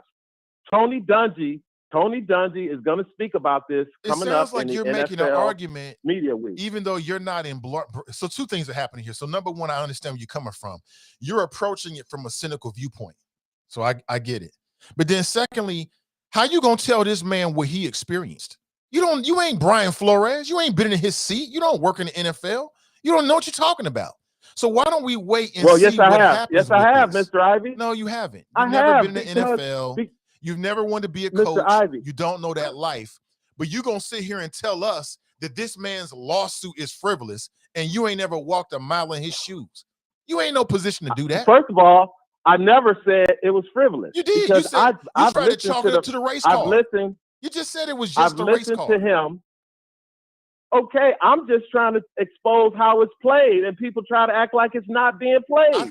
I think when Black people feel as if they have been, Mr. Ivey, when Black people feel as if they have been discriminated against and they file lawsuits, to say, "Oh, you just playing a race card," is a way of dismissing the validity of their lawsuit, and that's what you've been doing. No, I'm talking about Brian Flores. Okay. Oh, and it's I'm just a race card. Is it there's nothing to it whatsoever? Oh, he's just playing the race card, trying to get some money. Like, how do you know? You don't know. In this case, because let me tell you why, Mr. Ivey. Because I've listened to his interviews on all the morning shows all last week. Mm-hmm. He went on all the morning shows. Mm-hmm. Okay, because he is trying to, and then guess what? After he did all the morning shows on Saturday, the NFL commissioner came out with a statement, Mr. Ivey, and he did not address the Brian Flores case specifically, but he did acknowledge that the league has to do better. But come on, Mr. Ivey, like I said before, Brian Flores knows the system. And the last thing, and I'll hang up. Where are all the black coaches? Eric Bieniemy, Byron Leftwich, all the ones who've been interviewed this season. Where are they at forming Voltron to help Brian Flores, who's not out to get paid? That's all I got. Drop Squad 52. Thank you for taking my call, Mr. Ivey. And I look forward to you joining another Spaces hosted by Black Not Democrat. Peace out, people. Okay. Yeah, bro, you ain't making a lot of sense. You sound like white folks. Oh, that's just a race card. That's a frivolous lawsuit. We don't know yet. We'll see what they find.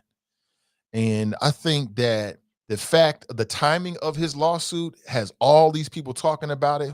Something might come from just the conversation and the pressure that his lawsuit is being put on there. We don't know. But so basically what you're saying is if he takes money, then he just did it for the money. I'm not really sure if that's true or not. I think that's a very cynical way of looking at it, but you can have your opinion. That's why I said when I jumped in there, I'm like, race card? How's it the race? So when black people get discriminated against and then they file a lawsuit, that's the race card? That ain't no fucking race card. It doesn't make no sense whatsoever. That's not the race card. That makes no sense at all. A last call before we roll out of here. Good morning. Welcome to the show. Morning, Nathan. How are you doing? I'm doing well. That's wonderful.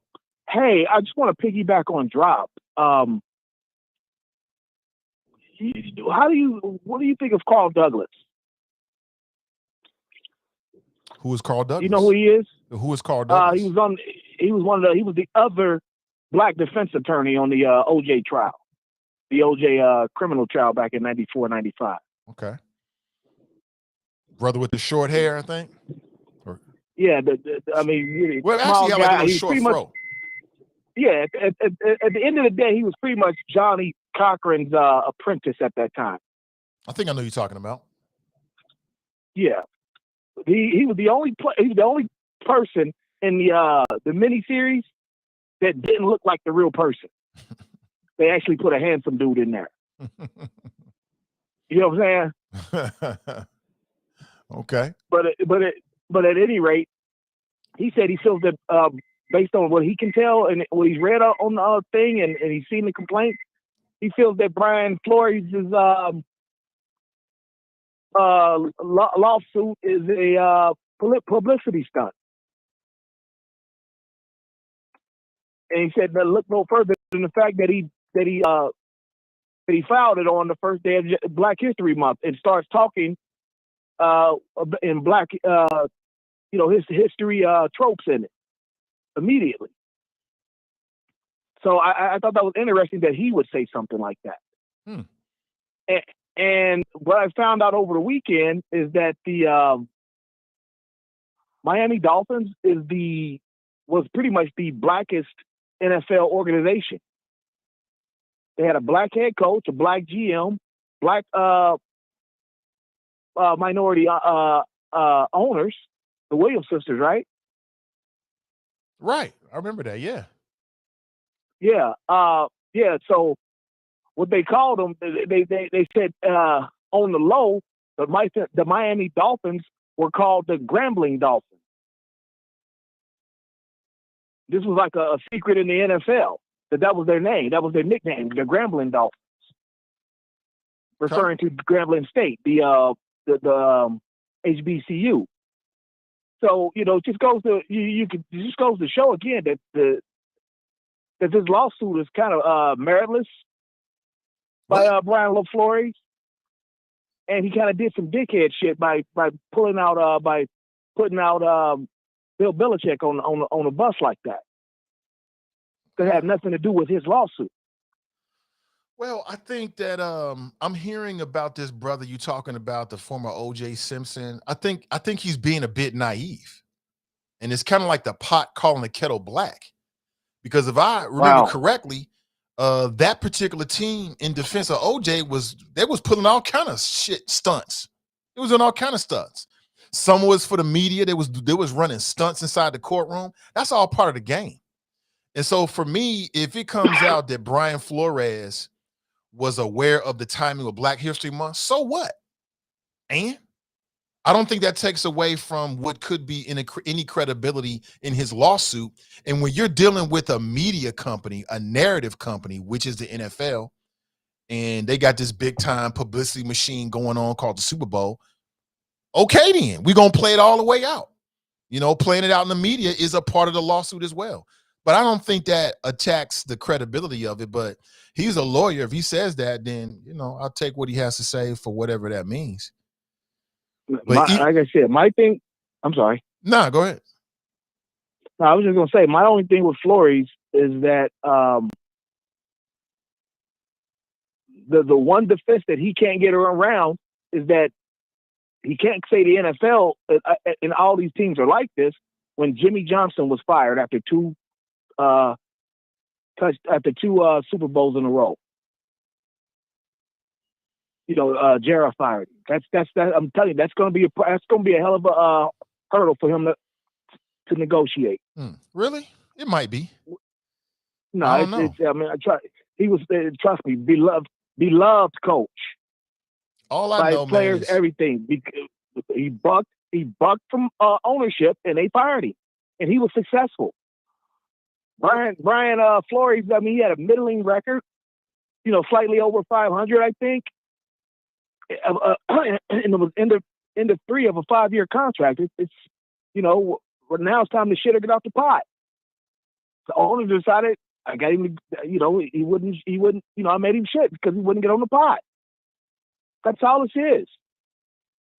This is. I mean, now, granted, this is after the fact, and I kind of thought it was skeptical, but you know, a lot of us said that Brian Flores would, you know, he was going to get fired, and he would have been the first coach hired before he started this fiasco. Because the Phillies, you know, because now the Phillies coach, not Phillies, Philadelphia's coach, he's been fired, rehired somewhere, you know, and he won a Super Bowl.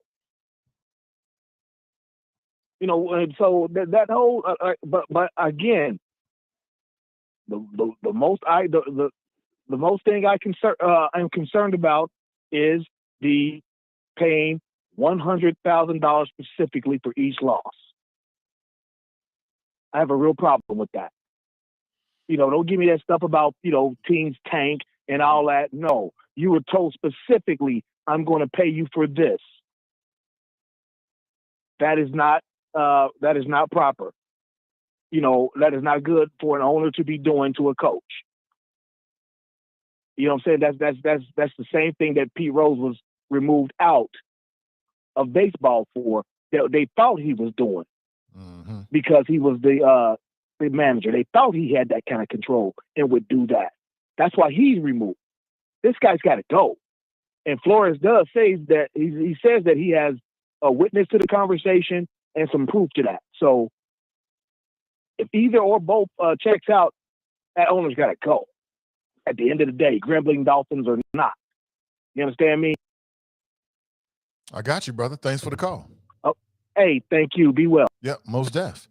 That's Fame checking in. We had 10:24, man, a little bit later than what we normally do, but wanted to get the conversation and get some phone calls in this morning. Have an excellent rest of your day, family, and I plan to be back and hopefully better than ever with you tomorrow morning, bright and early at 8 a.m. And enjoy the rest of your Monday as it's the week as we get ready for the big Super Bowl game. We'll talk about everything that's happening related to people, politics, and pleasure. It's the Nathan Ivey Show, your morning destination for interesting conversation. Until next time, my friends, I'm out.